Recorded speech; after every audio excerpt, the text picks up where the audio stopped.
diseases, they're orphans because, among other things, major drug companies don't think there's much profit to be gained from finding a drug for 500 or 5,000 or 100,000 patients and so on.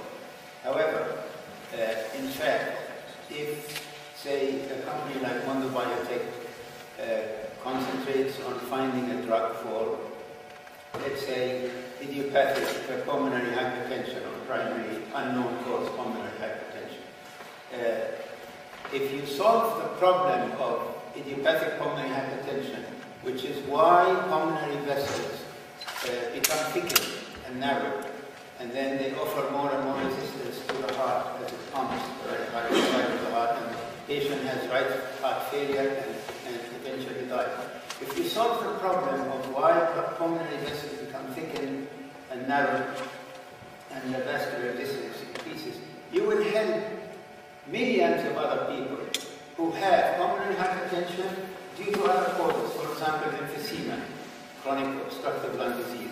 For example, patients who have scleroderma, which is relatively rare but not so rare. Patients who have lupus erythematosus. They all have, or many of them rather, have pulmonary hypertension later in the disease, and often they die of that. Or take the other problem of primary hypercholesterolemia.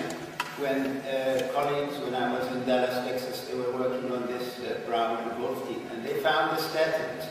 Well, the statins help people with diabetes. Millions of people, of patients have diabetes, and they also have high cholesterol levels. And statins are vital to their well-being.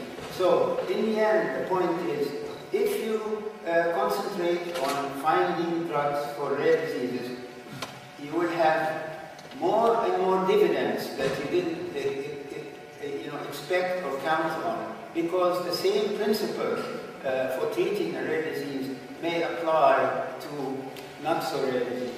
To other patients. Thank you. It's actually a very, very important point about the upside of small